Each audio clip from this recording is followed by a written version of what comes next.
chapter entitled Explained of Manu Advised to the Maharaj. Text number 30.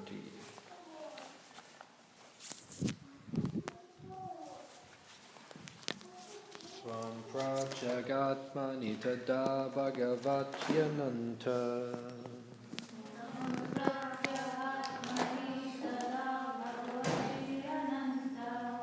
Tvam prajagatmani bhaktim vidaya paramam shanakara vidya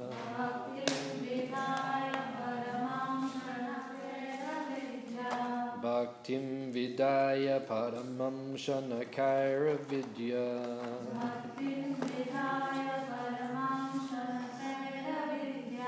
Grantim vibetsya sismahama iti parundam.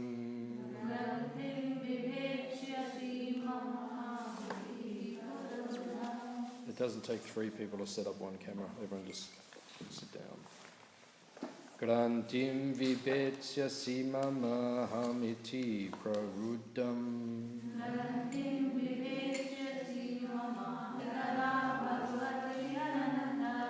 Ananda matra upapanna samasta shakto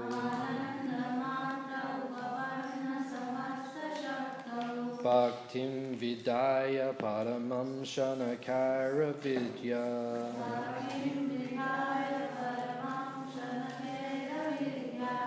Grantim vibetsya simamahamiti praruddam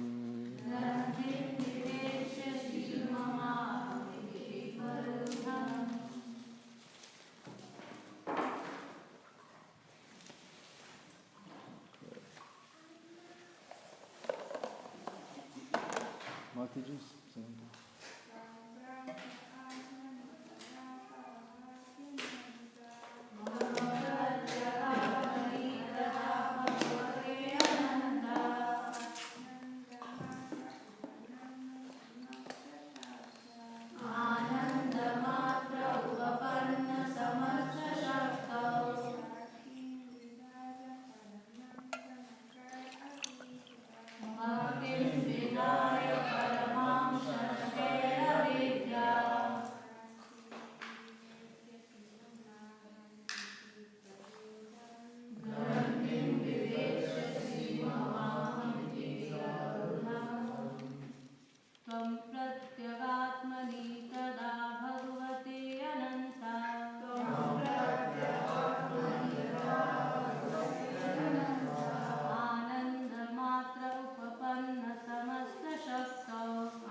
Tvam, you, Prajak Atmani,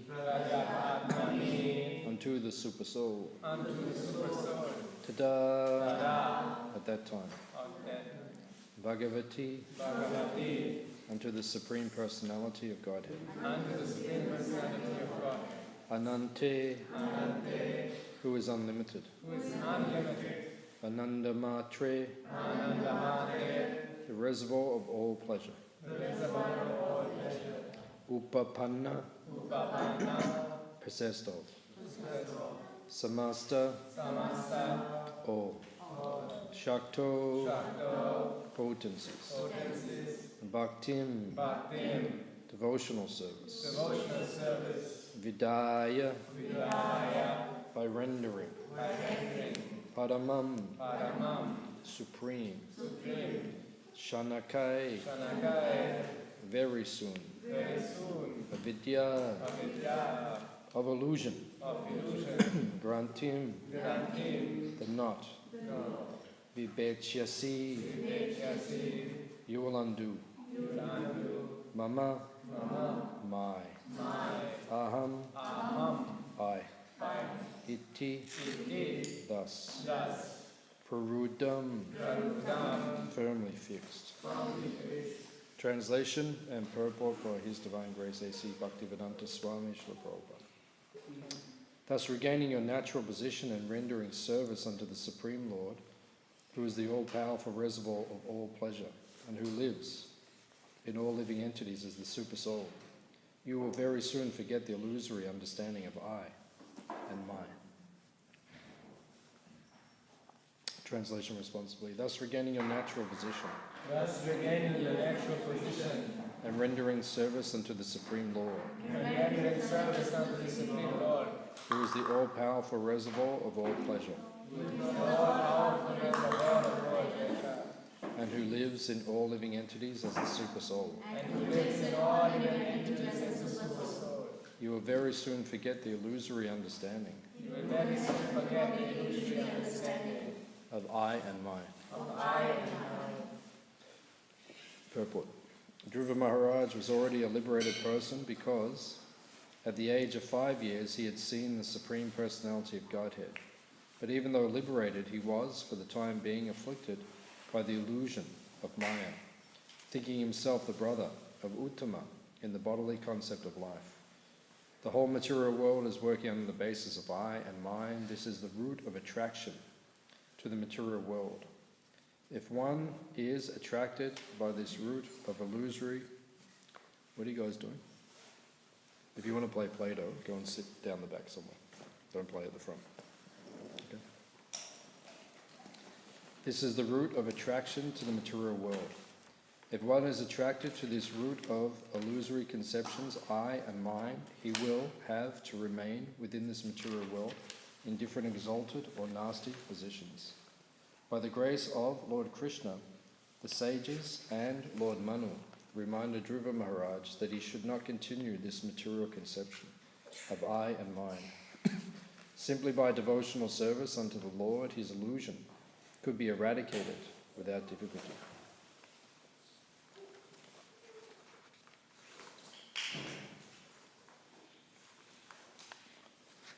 Amagyan Timarandasya Kananjana Shalakaya Chakshun Militam Jena Tasmai Shri Gurave Namaha.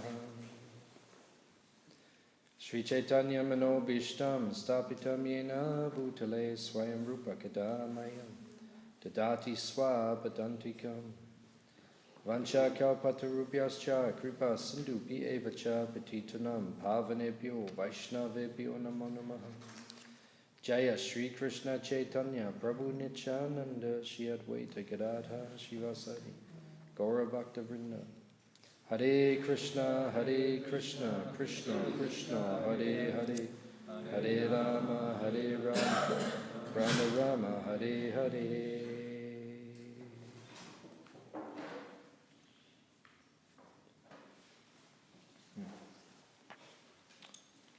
So in this chapter, we're seeing that Dhruva Maharaj is overcome by anger. He becomes completely disturbed, too much angry. As we've said in the last few classes, Rupa Goswami, he mentions in the beginning of the Upadeshamrita, there are 6 things that we have to be very careful of in devotional service. And one of them is anger. Anger is detrimental to bhakti. So, as it is said by Rupa Goswami, he explains in the Bhakti Rasamrita Sindhu. The Bhakti Rasamrita Sindhu, the nectar of devotion, Prabhupada said this is the law book for ISKCON. In other words, how we live our lives, it's based upon the Bhakti Rasamrita Sindhu, the Nectar of Devotion. And Prabhupada said it's one of the four most important books. What are the four most important books? Bhagavad Gita, Srimad Bhagavatam, Nectar of Devotion, Teachings of Lord Chaitanya. Prabhupada said, Teachings of Lord Chaitanya, that book he wrote. Teachings of Lord Chaitanya. You can say Chaitanya Charitamrita because it's based on that. So, Prabhupada said these are like the pillars of ISKCON, these four books. And Prabhupada said everything we need to know in devotional service is in those four books. So if you master those four books, if you become a scholar, if you read them carefully, then you will become learned in the science of bhakti, or devotional service. Prabhupada himself was given the title by his godbrothers, Bhakti Vedanta. Bhakti Vedanta means someone who's very learned. And then Prabhupada himself expected all of his followers to also read his books. And he said 1 hour a day minimum, or 2 hours a day. Hands up, you read 1 hour a day every day, Prabhupada's books. Okay, 3 or 4 or 5. So Prabhupada gave that instruction, said 1 hour. And then sometimes devotees would say, I don't have time. And Prabhupada would say, then eat less and sleep less. You got time to eat and sleep? Then reduce your eating, reduce your sleep, and you'll have time. Then you can read Prabhupada's books. So 1 hour a day minimum, Prabhupada said. And then if you read Prabhupada's books, you will become fixed in your consciousness. Stitadir. Stitadir means like fixed in your consciousness, not wavering in our consciousness. So Prabhupada expected all of us to become learned. He wanted us to read his books regularly and study them. And that's why he established the courses. So he gave the courses, Bhakti Shastri, Bhakti Vaibhava, Bhakti Vedanta, Bhakti Sarvabhauma. And now in ISKCON it's becoming a regulation, a law, to take second initiation, Brahman initiation in ISKCON, you have to have the Bhakti Shastri degree. So it's becoming established. So it means that there is a high standard. So you have to become learned in Prabhupada's books. Prabhupada said, like the lawyers know the law books, or like the Christians know the Bible, we should know Prabhupada's books. If you know Prabhupada's books, you will not fall into Maya. Otherwise you'll be bewildered by the illusory energy. So if you look in the Nectar of Devotion, the Bhakti Rasamrita Sindhu, it describes the root cause of our bondage in this material world. So where does it begin?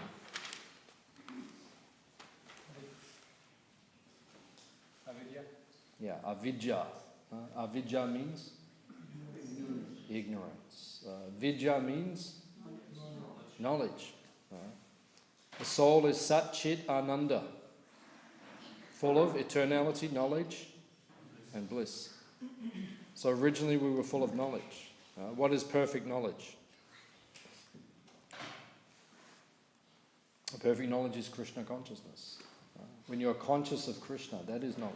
And when you forget Krishna, that is called avidya.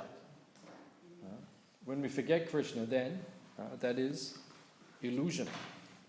And that is, in the Bhakti Rasamrita Sindhu, it says that is the root cause of bondage in the material world. It all begins with avidya.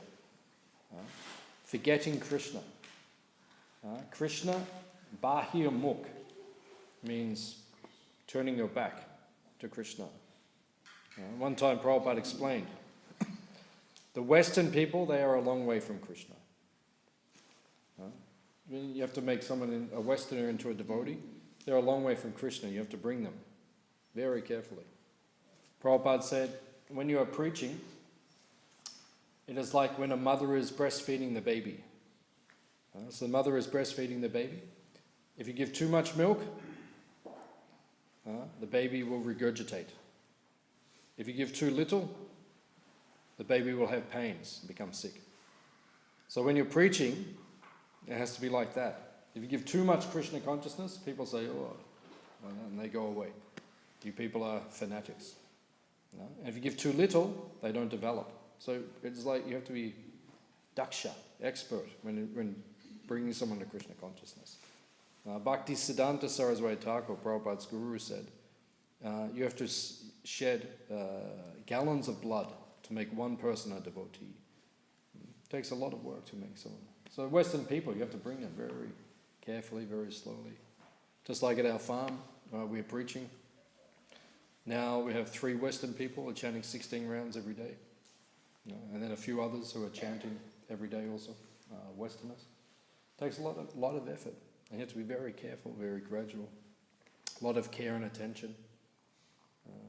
Prabhupada said, like a Bengali mother. You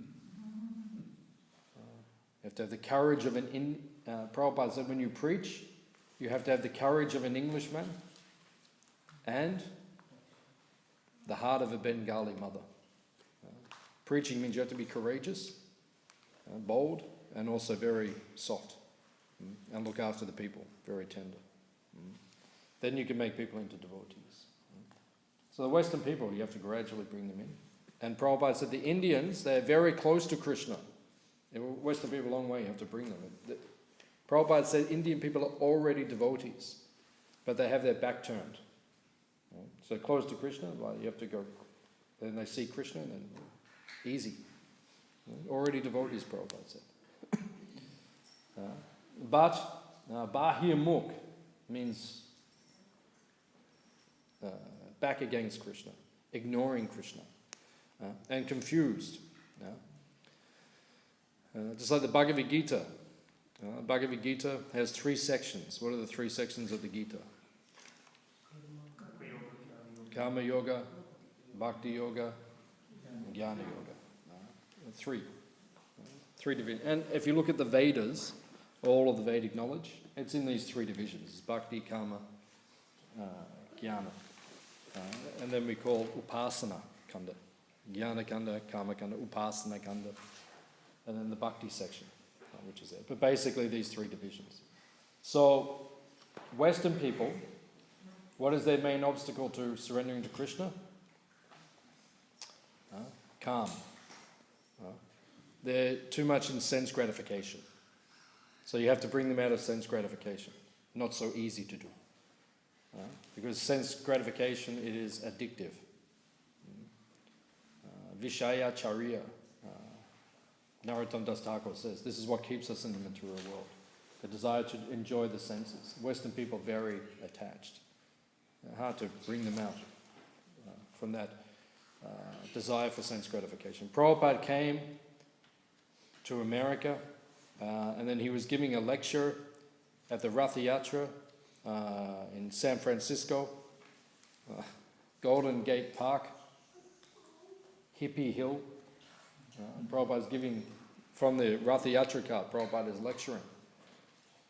And then everyone's there, and a lot of hippies, and like right in the height of the hippie era in America, in Golden Gate in San Francisco. And after the Ratha Yatra, Prabhupada's sitting on the cart lecturing, the hundreds of people are there. And then after Prabhupada is speaking, after he's speaking, then one hippie stands up down the back, says, "I want to have sex. What is wrong with sex?" And Prabhupada giving a lecture. You have to give up meat eating, intoxication, gambling, illicit sex. I want to have sex. Prabhupada said to his disciples, "What is that?" Prabhupada couldn't hear him properly. He wants to have sex, Prabhupada. Yes, but then you will become an animal. Prabhupada, very powerful. And this is what Prabhupada was doing. He's going into the Western culture, hedonistic culture based on sense gratification, right? And he goes right into the middle of it. Right? All the Westerners are attached to sense gratification. He says, no illicit sex. This is regularly the principle which devotees struggle with. Meat eating, no problem. Intoxication, most devotees, no problem. Gambling, no problem. Illicit sex, difficult. Because that's what the whole material world is based on, sex life.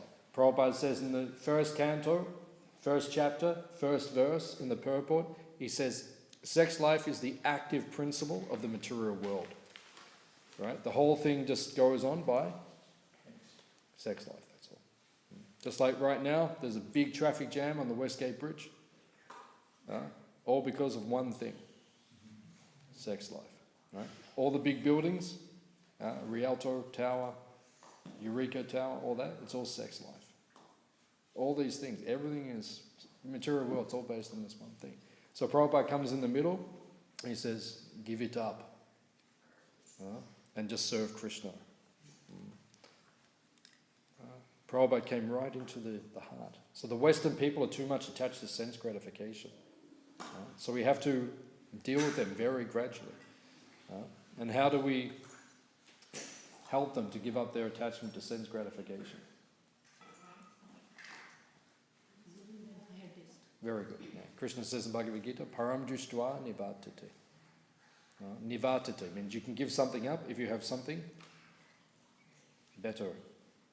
So we have to give them the higher taste. So the Western people, you don't say give up this, give up that, you just give them something better. Just like, what do you prefer, gulab jamun or mashed potato? Both? Okay. Hands up, you prefer gulab. Hands up, you prefer mashed potato. Hands up, both. Okay. That's okay. You can. Prabhupada said, when you take prasad, Tamal Krishna Maharaj was sitting with Prabhupada. Prabhupada was taking prasad, 1968. And then he said, which order should I eat everything? Prabhupada said, there are no hard and fast rules in prasad. Prasad you can take as you like. You want to eat the sweets first, that's no problem. You can do whatever you want. There's no rules in prasad. You can take as you like, because everyone has their own particular taste, so you can take. But generally, for most people, they'll take the gulab before the mashed potato. Right? So if you want to make Western people, you have to give them the higher taste. And you see, 66, then Prabhupada was in 26 2nd Avenue, and then what did he do? Yeah, he had gulab jamuns next to the front door of the temple, right? 26 2nd Avenue, big jar of gulab jamuns, right? Just left them there. Right? So if anyone wanted to leave Krishna consciousness, they would have to go past the gulab jamuns. So some devotees said, they went, they were leaving, they stopped, opened the jar, had some, they thought, no, it's good here, so they stayed. Higher taste. Well, you have to give them the higher taste. If Prabhupada had left mashed potato near the front door, people would not have stayed. You have to give them the higher taste. That's the principle. So this is how we make. So the Western people are very much attached to karma.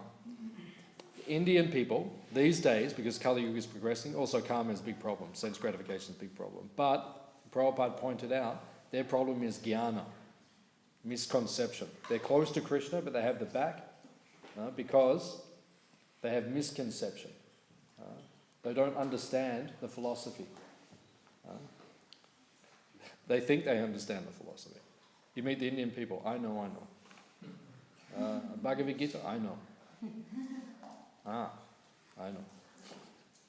Just like every year when I go to the Holy Dham, we travel from Mayapur to Puri on the train overnight. Every year I get some person sent to me by Krishna. Some Indian person sits next to me and they can see we're devotees. And they say, Bhagavad Gita, I know. Every year they give some philosophy and we have to dismantle it. You know Radha Raman Prabhu? Purujan Prabhu's servant over there in Perth. So one day we were together on the train. One man, he said something about Jagannath. He said some misconception about Jagannath. Jagannath something like this. So Radha Raman looked at me, he goes, do you want to do it or do you want me to do it? I said, you do it, I want to chant. So Radha Raman got into him. So this is misconception. It's Indian people. So that's why we have to understand the philosophy very nicely. Because we have to establish Krishna is the Supreme Personality of Godhead. Even when Prabhupada first came to America, he established ISKCON, International Society for Krishna Consciousness. Now people advised Prabhupada, they said call it International Society for God consciousness. And Prabhupada said, no, it must be Krishna. No? We can establish that Krishna is supreme. No? We have the philosophy to establish he is supreme. No? It is not generic. We can prove that God is Krishna. He is a person. He's a blue cowherd boy. We can prove that. We have the philosophy. But you have to become learned to convince people of that philosophy.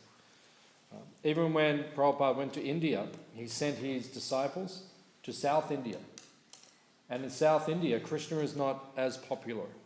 In North India, in Gaudadesh, he's more popular in Gaudadesh, in the 5 provinces of the north.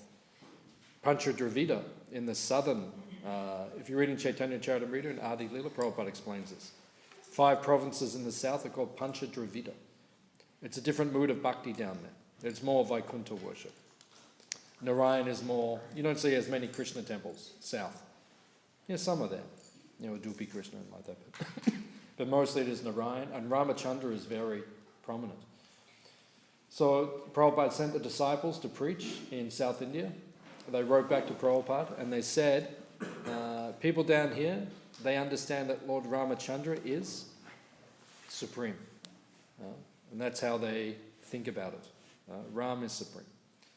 And they wrote back and they said, should we preach like this? Ram is supreme. And Prabhupada wrote back and he said, no, you must preach that Krishna is the Supreme Personality of Godhead. Ramachandra is his expansion. So Prabhupada was emphatic. So we have to learn the books. If you don't learn the books, you can't convince people. We can defeat anyone. We can defeat anyone. We can convince anyone. We know the philosophy. But you have to know the philosophy. That's why you have to read Prabhupada's books regularly. But Prabhupada once said, or he said a number of times actually, the problem with my disciples, they do not read my books enough. They don't become learned enough. And one guru in ISKCON, one sannyasi, he said to me one time, he said, most of the devotees in our movement don't understand our philosophy. And actually I was speaking to Aniruddha Prabhu last night after class. He came in and then we were speaking.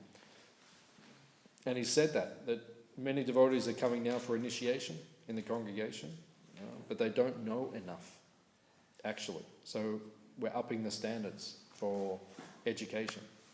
It's becoming more and more and more rigorous, which is how it should be. You need to read this, you need to read that, then you can take shelter, right? And after you've taken shelter, then you have to do this, and then Prabhupada said, before you take Brahman initiation, you have to have Bhakti Shastri. You have to learn these things. Right? It's rigorous. Right? Prabhupada said we want a class of Brahmanas, people who are learned in the philosophy, who can convince others about the philosophy. You don't want devotees who, you ask a question, the devotee is like, oh, I'm not sure. That's okay in the beginning, but not after you've been a devotee for a number of years. Just like when Tamal Krishna Maharaj, my Guru Maharaj, when he joined the temple, he'd been in the temple for 3 days, and then devotees said to him, can you give class tomorrow morning? And he said, what will I say? And they said, whatever you want. That's okay back in 1968. If you're going to sit here now, you have to know. You can't sit here, right, and speak if you can't answer the questions. Right? Devotees have got questions. You have to answer the questions. You have to know the books. Right? That is the qualification. When you sit here, you're representing Vyasadeva. Right? So you have to be a learned personality. Right? And the GBC, our governing body in ISKCON, right, they're preparing at the moment because many of Prabhupada's disciples will not be here in 20 years. Right? It'll be the second generation will be running ISKCON. So they're stabilizing or establishing things now so that things will go on properly. And one thing that they're looking at is that at the moment in ISKCON we have about 140 gurus in ISKCON. But with all the congregation, hundreds and thousands and they've worked out that we need something like 11,000 gurus in ISKCON if it's going to go on and become like a worldwide society. So that means devotees sitting here in this room, you have to become gurus. And everyone says, oh, I can't be a guru. No, you have to become. Prabhupada's order, Lord Chaitanya's order, Yari how's it go? Yari? Tarikaha, Krishna Upadesh. Yeah. Amara, Agaya, Guruhana, Tara, Edesh. On my order, you must become. You have to become a spiritual master. Okay, most of us won't become Diksha gurus, but we have to become Shiksha gurus. You have to become qualified to instruct and guide the other devotees. And some of us will have to become Diksha gurus. That's the system. Otherwise, the movement's not going to go on. What happens? All the gurus pass away, and then what? Oh, there's no one qualified. No, we have to become qualified. You have to become learned in the science of Krishna consciousness. Prabhupada accepted that. He expected that. So in the Bhakti Rasamrita Sindhu, it says the root cause of our problem in this world, or our bondage in this world, is avidya. And then because of avidya, then the whole cycle of bondage starts in this material world. And then what comes after avidya?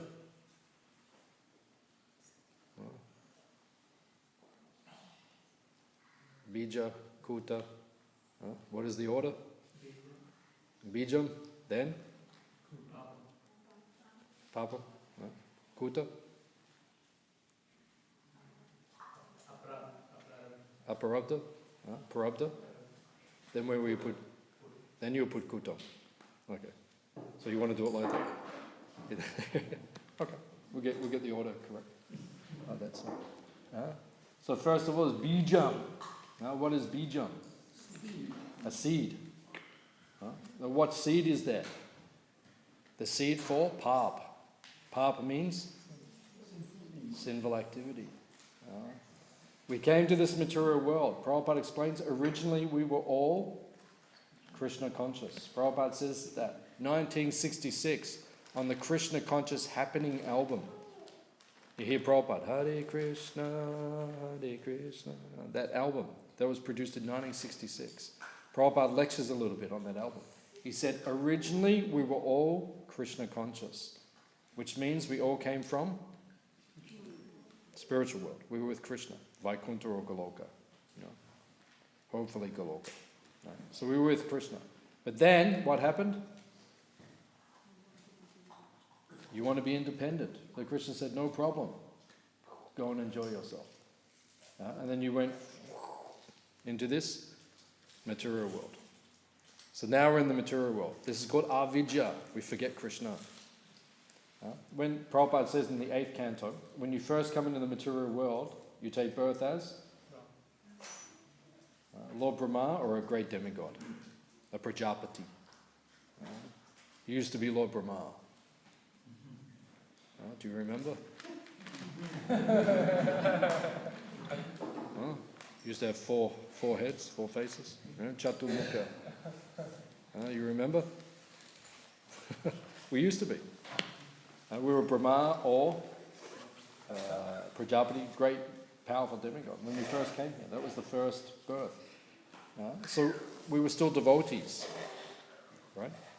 We were devotees, but we wanted some control. So Krishna said, okay, go to the material world. You can serve me, but you will serve like that as a controller. But then through association, asatsanga, by associating the material energy, then bija. Bija means the seed of sinful activity. The desire for sin. That became established in the heart. So then what do we do when the desire is there? If the desire is in your heart, what will happen?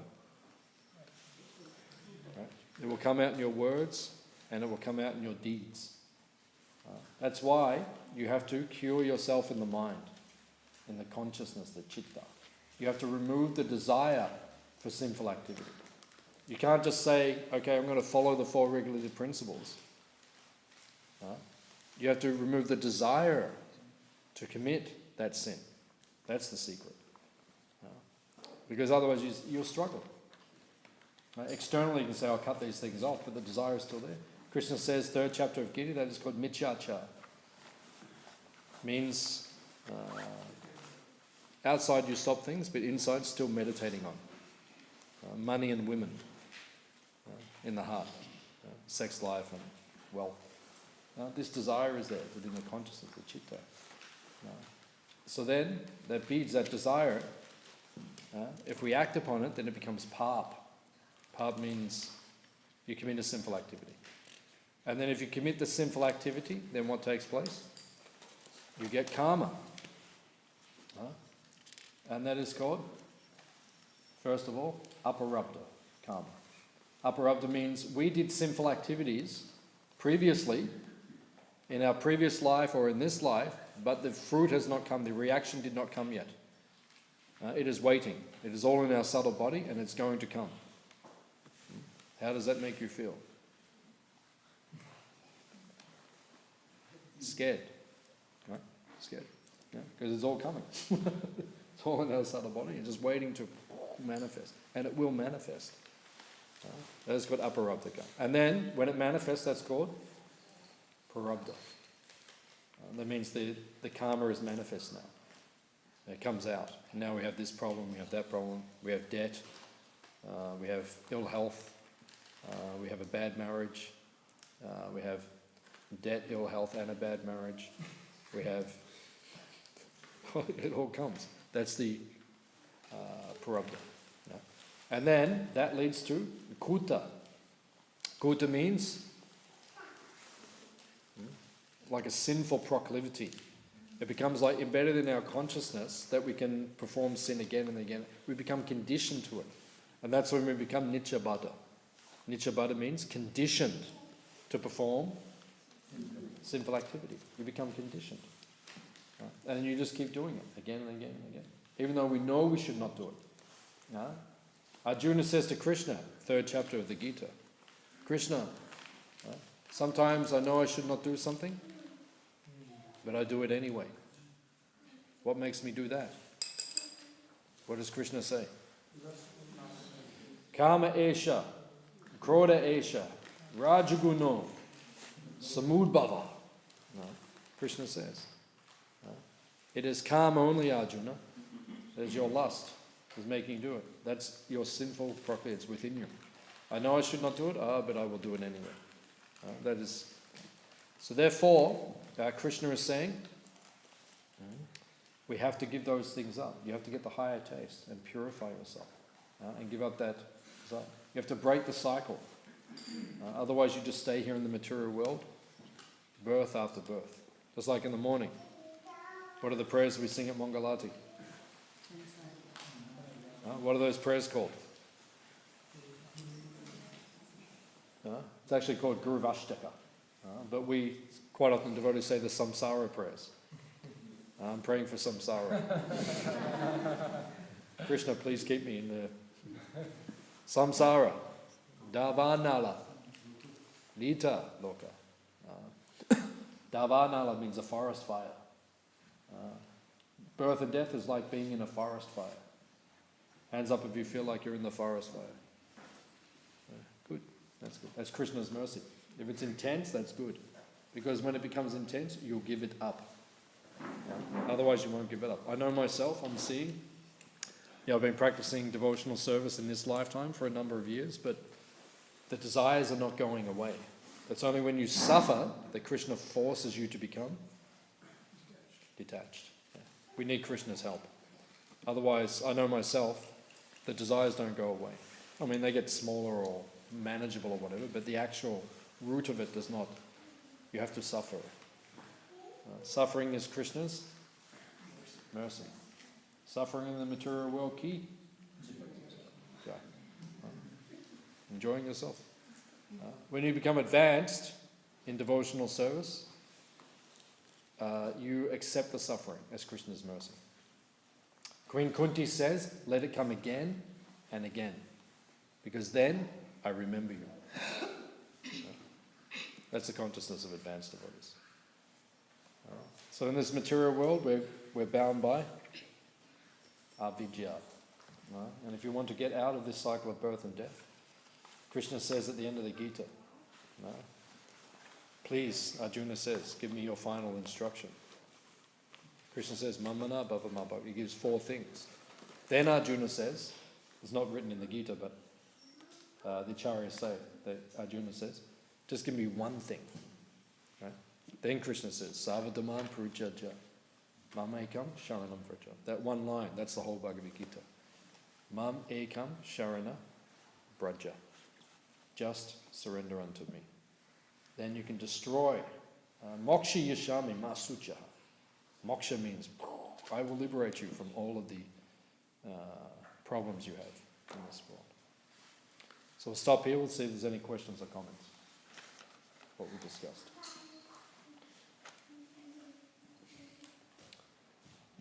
Any other questions?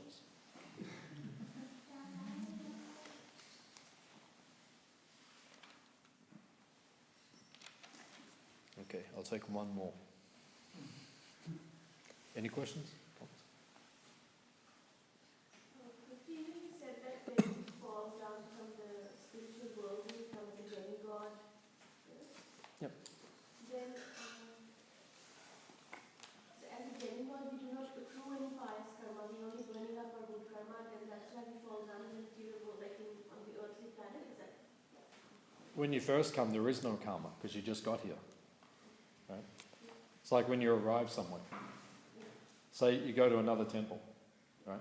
You just get there, there's no karma because you just got there. You stay there for a while and then you start, offending this devotee and you get involved in the politics and then suddenly, now you're involved in something. Right? So when you first get here, there's nothing. But then by association with the material energy, then you get involved, right? And then you do the wrong things and then it goes. Okay, so you look in the 4th canto. Which canto is this? Oh, the 4th. Okay. So what was the pastime before this one? Daksha Yajna, right? So that was in the beginning of the universe. That's a long way back. And you see, that was a long way back. But Daksha was one of the Prajapatis. That's the kind of person that you take birth as. Daksha or Brahma or everyone was there in that pastime. It was like all the Prajapatis were there. It was a very powerful group that were there. So Daksha, even right back in the beginning, he offended Shiva. Because he thought, I am Daksha. I'm so powerful. When he walked in, everyone stood up. Oh, Maharaj. So he thought, yes, I am Maharaj. Who is this guy? He doesn't stand up. He has ash on him. He is tamasi. So he committed offense to Shiva. That was a big mistake. So that's how it happens. In the beginning, there's no problem, but we cause the problem. So you have 2 options in this life. Say nothing and don't do anything. Don't interact with anyone. And that's why people go to the forest in the Vedic times. They just get away from the whole thing. Because as soon as you get involved, it becomes a problem. That's why everyone goes up to the forest, up to the mountains. And then even you go up there and then some deer runs past and you get attached to the deer and then, what story was that? Bharat Maharaj. Which canto is that? Right? Which canto? Bharat Maharaj. Huh? Does anyone in this one know? Has anyone got Google? 5th canto. Huh? 5th canto. 5th canto. Huh? Bharat Maharaj, that pastime is there. Because he became attached to a deer. Right? So even you go up into the Himalaya, right? Your mind is still there. Right? So attachment will come. So then, what's more practical? To go out to the Himalaya or to stay here? Stay here is more practical, right? But if you stay here, you have to purify your thoughts, your words, and your deeds in Krishna's service. Just like Harikesh Prabhu, he was a disciple of Prabhupada. So he used to he was servant of Prabhupada, so he used to cook for Prabhupada. So Prabhupada was traveling around different temples, and he was cooking for Prabhupada. So one time he was cooking, they went to one Tibi who was cooking, and all the Madhajis, here's Brahmachari, Madhajis are coming into while he's cooking. So he went to Prabhupada. He said, Prabhupada, I can't cook your lunch. I'm Brahmachari, the Madhajis keep coming in, they're making the milk sweets, doing all this, talking. I can't do it. Prabhupada said, go to the forest. Prabhupada said, go to the forest. He said, Prabhupada, I can't go to the forest. And Prabhupada said, you tolerate. You tolerate. If you can't be in the kitchen, there's some Madhajis around, you're so disturbed, then that's your problem. You're not disturbed when the men are around, right? It's just because in the bodily concept of life, it's just the form is different, that's all.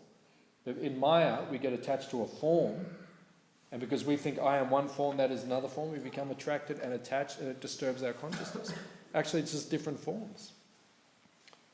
It's just like when the potter makes something out of clay, so he makes one form or he makes another form. But the power of Maya, it makes us become attached to that form. Lord Chaitanya says, my mind becomes disturbed even when I see the form of a woman like you go to India, like Durga Puja, Kali Puja, they make the clay form, like the figurine. When I go there, Kartik time, it's around Durga Puja time, everywhere there are the forms of Durga. You can see the breasts and the shape of the woman, like that. Right? So Lord Chaitanya says, just when I see that form, my mind becomes disturbed. He's teaching us. His mind is not disturbed, but he's teaching us. Right? We have to become detached from the spirit of enjoyment. We see things falsely.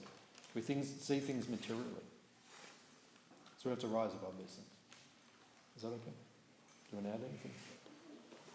Any other question or comment? Yes, sir. Last night we were discussing about Rukmi. How Rukmi was killed by Lord Baldev. Yeah. So he was having, friends who were so demonic. Birds of the same feather flock together. That's true. So when they were trying to insult Lord Baldev, so he did Paritraya sadhana vinashaya dushkritam. So he had to kill the dushkritam. Yeah. So we have to kill the dushkrita in our consciousness. In Kali Yuga, the devotee and demon are in the same body. Right? I have two people living in here. One is Keshava the devotee, the other one is Keshava the demon. It depends which time of the day you get. You will get one or the other. Both are living in there. Right? Sometimes you'll see the devotee, and other times you'll see the asura. Both are in there. Hare Krishna. I pray to Krishna to destroy the asura. So you have to rid yourself of that demoniac propensity. So, any other question? How to control our mind? We know what pious activities we have to do. We should not think anything bad about anything. But still in mind it automatically comes and we feel helpless. What to do? Krishna asked the same question in the Bhagavad Gita. He said, chapter 6, he said, the mind is like the raging wind. Krishna said 2 words, how to control the mind. What were those 2 words? Abhyas and Vairagya. Yeah, those 2 words. If you're dealing with the mind, 2 words.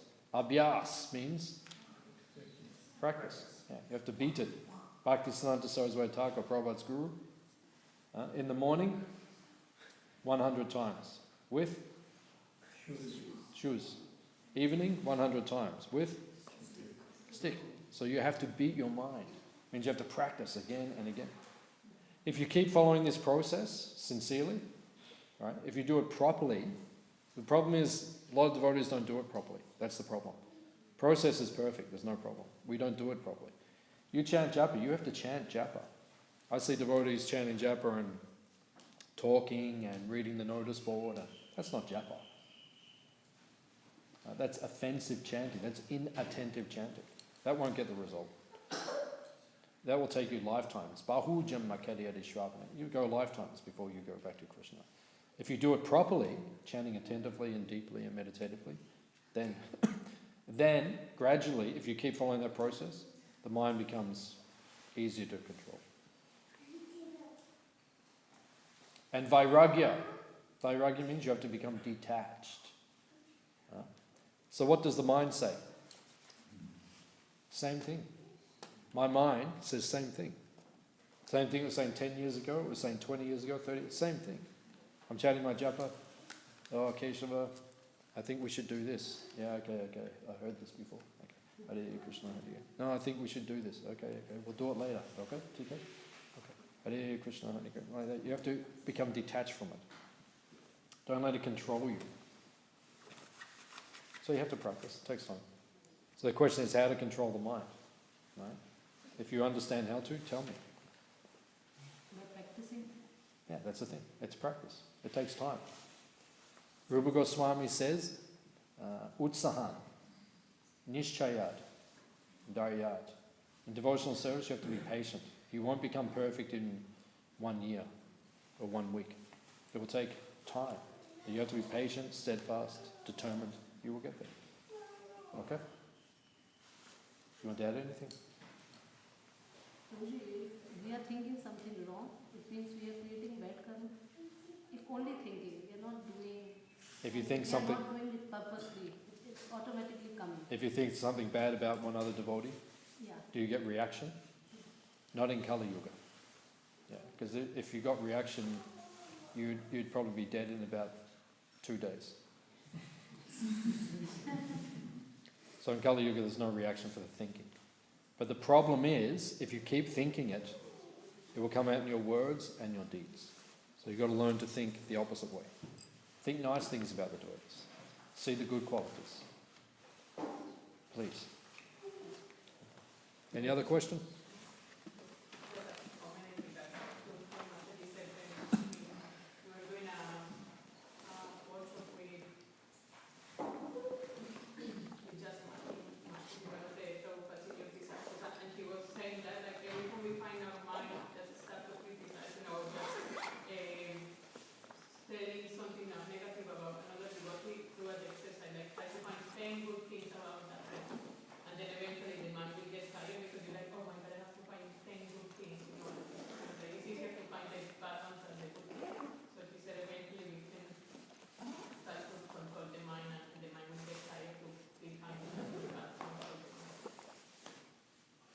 Yeah, it's good. It's good. And do something for the devotees. Serve the devotees. Don't just think something, do something. Be practical. Serve the devotees. If you serve them, then you'll be safe. If we don't serve, then the mind will be disturbed. Any other question? Okay, Srila Prabhupada ki?